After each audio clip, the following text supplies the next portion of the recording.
ഇന്ത്യയുടെ ചരിത്രത്തിൽ ഇന്നുവരെ ഒരു പ്രധാനമന്ത്രിയും ചെയ്യാത്ത കാര്യങ്ങൾ വിദ്യാർത്ഥികൾക്ക് വേണ്ടി ചെയ്ത മനുഷ്യനാണ് നമ്മുടെ പ്രധാനമന്ത്രി നരേന്ദ്രമോദി. 2014 മോദി അധികാരത്തിൽ വരുമ്പോൾ 387 മെഡിക്കൽ കോളേജുകൾ 2026 അത് 840 വർദ്ധിപ്പിച്ചു. ദീർഘകാലം ഇന്ത്യ ഭരിച്ച ജവഹർലാൽ നെഹ്റു ഒരൊറ്റ എയിംസ് സ്ഥാപിച്ചപ്പോൾ മോദി എന്ന് പറയുന്ന വ്യക്തി കഴിഞ്ഞ 12 വർഷത്തിനിടയിൽ 15 എയിംസ് ആണ് രാജ്യത്ത് സ്ഥാപിച്ചത്. അതുപോലെ തന്നെ 31,000 PG മെഡിക്കൽ സീറ്റുകൾ 86,000 വർദ്ധിപ്പിച്ചു. 51,000 MBBS സീറ്റുകൾ 1,39,000 വർദ്ധിപ്പിച്ചു.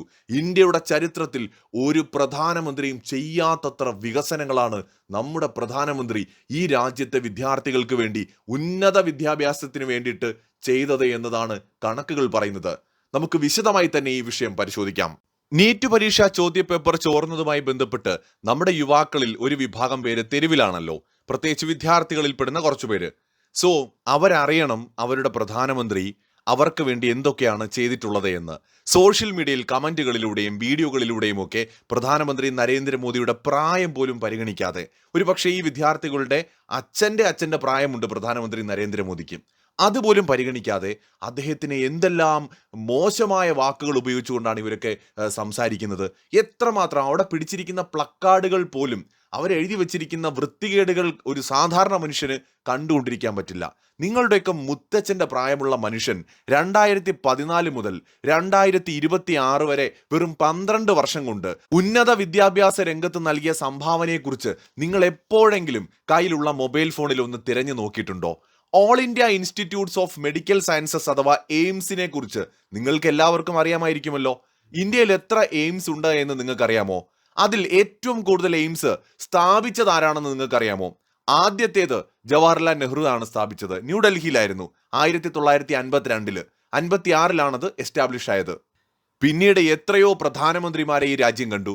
ആർക്കും തോന്നിയില്ല പുതിയൊരു എയിംസ് കൂടി വേണമെന്ന്.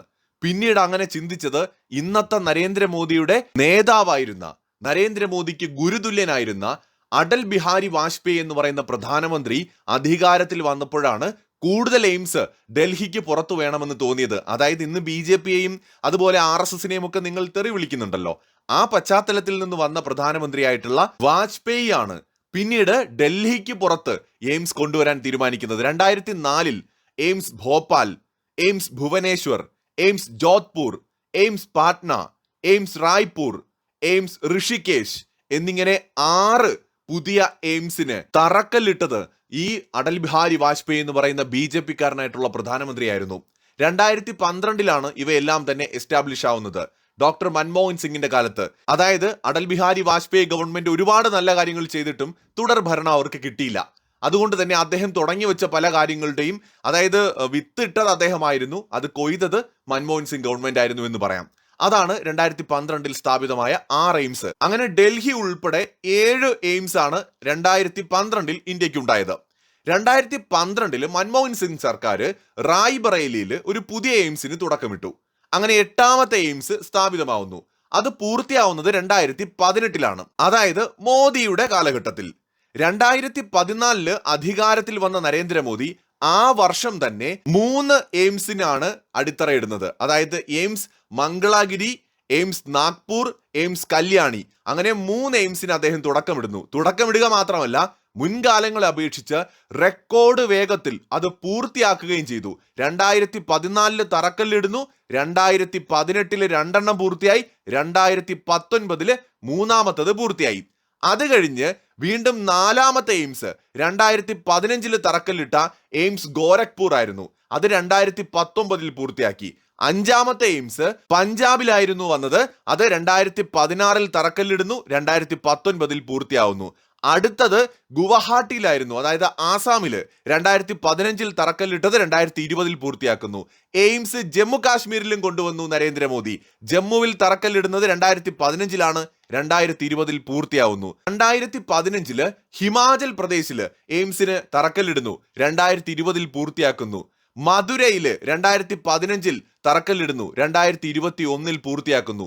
2015 ബീഹാറിൽ തറക്കല്ലിട്ട എയിംസിന്റെ പ്രവർത്തനം ഇപ്പോൾ പൂർത്തിയായിട്ടില്ല. അത് സാങ്കേതിക കാരണങ്ങളാൽ വൈകിട്ടുണ്ടെങ്കിലും അത് അണ്ടർ കൺസ്ട്രക്ഷൻ ആണ്, എത്രയും പെട്ടെന്ന് പൂർത്തിയാവും. അതുപോലെ തന്നെ 2019 ജമ്മു കാശ്മീരിൽ രണ്ടാമത്തെ എയിംസിന് കൂടി, അവന്തിപുര എന്ന് പറയുന്ന ഒരു എയിംസിന് കൂടി തുടക്കമിട്ടു, അതും അണ്ടർ കൺസ്ട്രക്ഷൻ ആണ്. അതുപോലെ തന്നെ 2017 ജാർഖണ്ഡില് നരേന്ദ്രമോദി ഒരു എയിംസിന് തറക്കല്ലിട്ടു, 2019 പൂർത്തിയായി. 2017 ഗുജറാത്തിലെ രാജ്കോട്ടില് നരേന്ദ്രമോദി ഒരു എയിംസിന് തുടക്കമിടുന്നു, 2020 പൂർത്തിയാക്കുന്നു. അതുപോലെ തന്നെ 2017 തെലങ്കാനയില് എയിംസിന് തുടക്കമിടുന്നു, അത് 2019 പൂർത്തിയാവുന്നു. 2019 ഹരിയാനയില് ഒരു എയിംസിന് തുടക്കമിട്ടിട്ടുണ്ട്, അണ്ടർ കൺസ്ട്രക്ഷൻ ആണ്. 2022 മണിപ്പൂർ എയിംസ് അനൗൺസ് ചെയ്തിട്ടുണ്ട്. 2022 തന്നെ കർണാടക, കേരള എന്നീ സംസ്ഥാനങ്ങൾക്കുള്ള എയിംസും പ്രപ്പോസ് ചെയ്തിട്ടുണ്ട്. അതായത് നരേന്ദ്രമോദി എന്ന് പറയുന്ന ഇന്ത്യയുടെ പ്രധാനമന്ത്രി 2014 മാത്രം അധികാരത്തിൽ വന്ന ഇന്ത്യയുടെ പ്രധാനമന്ത്രിയുടെ നേതൃത്വത്തില് 15ലധികം എയിംസ് ആണ് ഈ രാജ്യത്ത് സ്ഥാപിക്കപ്പെട്ടത് എന്നത് നിങ്ങളിൽ എത്ര പേർക്കറിയാം? ആ മനുഷ്യനെയാണ് വിദ്യാഭ്യാസമില്ലാത്തവൻ, കഴിവില്ലാത്തവൻ, പിന്നെ അറപ്പുളവാക്കുന്ന വാക്കുകൾ ഉപയോഗിച്ച് പല വിദ്യാർത്ഥികളും പരിഹസിക്കുന്നത്. ഉന്നത വിദ്യാഭ്യാസ രംഗത്ത് ഇത്രയും വലിയ മഹത്തായ സംഭാവനകൾ നൽകിയ ഒരു മനുഷ്യനെയാണ് നിങ്ങളിൽ പലരും പരിഹസിച്ചുകൊണ്ടിരിക്കുന്നത്. 2014 മുതൽ 26 വരെയുള്ള കാലയളവിൽ ഇന്ത്യയിൽ വർദ്ധിച്ചു വരുന്ന യുവജന സംഖ്യയെ കണക്കിലെടുത്തുകൊണ്ട് ഉന്നത വിദ്യാഭ്യാസം, ആരോഗ്യ സംരക്ഷണ മേഖലയിലെ അടിസ്ഥാന സൗകര്യങ്ങൾ, സാങ്കേതിക നൈപുണ്യ വികസനം എന്നിവ വ്യാപിപ്പിക്കുന്നതിനാണ് മോദി സർക്കാർ മുൻഗണന നൽകിയിട്ടുള്ളത്. എയിംസിന്റെ കാര്യം നമ്മൾ പറഞ്ഞു. അതുപോലെ തന്നെ IIT-കളുടെ എണ്ണം 16-ൽ നിന്ന് 23-ആയി വർദ്ധിപ്പിച്ചു. IIM-കളുടെ എണ്ണം 13-ൽ നിന്ന് 20-ആയിട്ട് വർദ്ധിപ്പിച്ചു. മെഡിക്കൽ കോളേജുകളുടെ എണ്ണം 2014 വെറും 387 എണ്ണമായിരുന്നു, 2026 840-ലധികമായി വർദ്ധിപ്പിച്ചു. എന്തൊരു വർധനവാണ് നോക്കൂ. വളരെ ചുരുങ്ങിയ കാലം കൊണ്ട് നമ്മുടെ പ്രധാനമന്ത്രി ചെയ്ത കാര്യങ്ങളാണ്.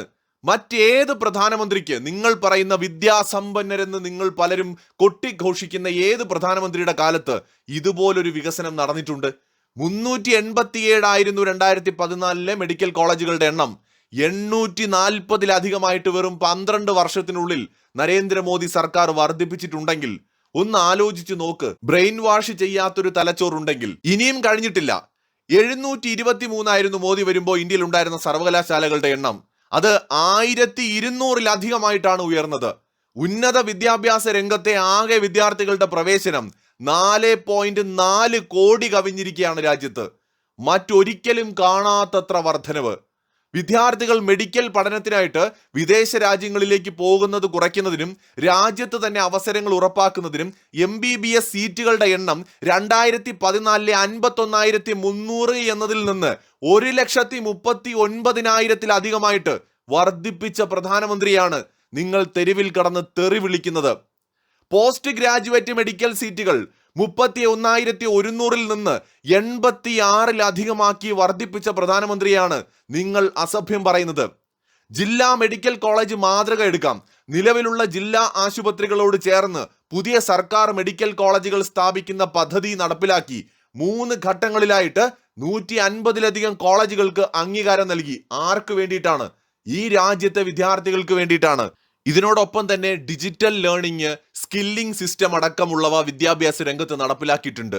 സർവകലാശാല തലത്തിലുള്ള ലെക്ചറുകളും അതുപോലെ ടെക്സ്റ്റ് ബുക്കുകളും വിദ്യാഭ്യാസ TV ചാനലുകളും പ്രാദേശിക ഭാഷയിൽ സൗജന്യമായി നൽകുന്ന ഓൺലൈൻ പോർട്ടലുകൾ, സ്വയം, ദീക്ഷ, PM വിദ്യ എന്നിങ്ങനെ.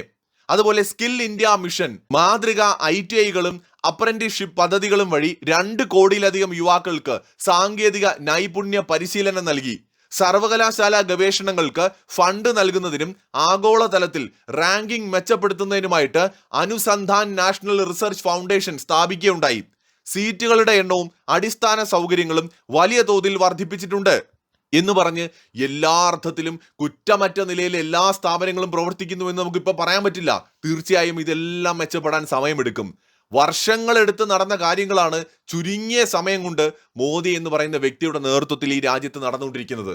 അപ്പോൾ അദ്ദേഹത്തിന്റെ നേതൃത്വത്തിൽ നടന്ന പരിഷ്കാരങ്ങളെ കാണാതെ, അദ്ദേഹം ചെയ്ത നല്ല കാര്യങ്ങളെ കാണാതെ എന്തറിഞ്ഞിട്ടാണ് നിങ്ങൾ തെരുവിൽ കിടന്ന ആ മനുഷ്യനെ അസഭ്യം പറയുന്നത്? അദ്ദേഹത്തിന്റെ പ്രായത്തെ പരിഗണിക്കാതെ, അദ്ദേഹത്തിന്റെ പദവിയെ പരിഗണിക്കാതെ, അദ്ദേഹം വിദ്യാർത്ഥികൾക്ക് വേണ്ടി ചെയ്ത സംഭാവനകളെ നിങ്ങൾ കാണാതെ എങ്ങനെയാണ് നിങ്ങൾക്ക് സാധിക്കുന്നത്? ഞാൻ ഇപ്പോ നീറ്റുമായി ബന്ധപ്പെട്ടാണല്ലോ ഇവിടെ ഇത്രയും വലിയ പ്രശ്നങ്ങൾ നടക്കുന്നത്. വിദ്യാർത്ഥികളോടാണ് എൻ്റെ ഈ ചോദ്യം. 2014 ഉണ്ടായിരുന്ന MBBS സീറ്റുകൾ ഇരട്ടിയിലധികം 51,000-ൽ നിന്ന് ഏകദേശം 1,40,000-ഓളമാക്കി വർദ്ധിപ്പിക്കുക എന്ന് പറഞ്ഞാൽ ചെറിയ കാര്യമാണോ? അതിന്റെ ഗുണഭോക്താക്കൾ വിദ്യാർത്ഥികളല്ലേ? PG മെഡിക്കൽ സീറ്റുകൾ 31,000-ൽ നിന്ന് 86,000 ആക്കുക എന്ന് പറഞ്ഞാൽ ചെറിയ കാര്യമാണോ? അതുപോലെ തന്നെ നേരത്തെ പറഞ്ഞ മെഡിക്കൽ കോളേജ് 387-ൽ നിന്ന് 840-ലധികമാക്കി വർദ്ധിക്കുക എന്ന് പറയുന്നത് ചെറിയ കാര്യമാണോ? ഒരൊറ്റ പ്രധാനമന്ത്രിയുടെ കീഴിൽ മാത്രം 15-ലധികം എയിംസുകൾ വരിക എന്ന് പറയുന്ന ചെറിയ കാര്യമാണോ? മോദിയെ പോലെ തന്നെ ഒരുപാട് കാലം ഇന്ത്യ ഭരിച്ച പ്രധാനമന്ത്രിമാരായിരുന്നു ജവഹർലാൽ നെഹ്റുവും ഇന്ദിരാഗാന്ധിയും. നെഹ്റുവാണ് ഇതിന് തുടക്കമിട്ടത്. ഒരെണ്ണം അദ്ദേഹം സ്ഥാപിച്ചു. പിന്നീടുള്ള കോൺഗ്രസ് ഗവൺമെന്റുകൾക്കൊന്നും കഴിയാതെ പോയി. പിന്നീട് അടൽ ബിഹാരി വാജ്പേയി വന്നിട്ടാണ് തുടക്കമിടുന്നത്. അതിന്റെ തുടർച്ചയായിരുന്നു മൻമോഹൻ സിംഗ് ചെയ്തത്. അതിനെയൊക്കെ മറികടക്കുന്ന റെക്കോർഡ് വേഗത്തിലുള്ള വികസനമല്ലേ വിദ്യാഭ്യാസ രംഗത്തടക്കം മോദി ഗവൺമെന്റ് നടപ്പിലാക്കിയത്?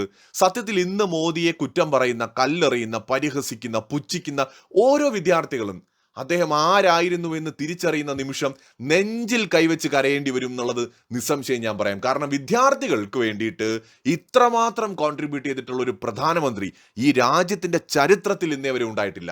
മറ്റൊരു വീഡിയോയുമായി വീണ്ടും കാണാം.